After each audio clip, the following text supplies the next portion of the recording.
একটা ছিল সোনার কন্যা মেঘবরণ কেশ, ভাটি অঞ্চলে ছিল সেই কন্যার দেশ। দুই চোখে তারারে কি মায়া, নদীর জলে পড়লো কন্যার ছায়া।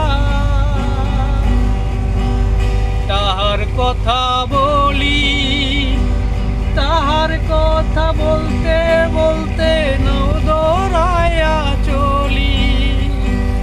তাহার কথা বলি, তাহার কথা বলতে বলতে নৌ দৌড়াইয়া চলি। একটা ছিল সোনার কন্যা মেঘবরণ কেশ, ভাটি অঞ্চলে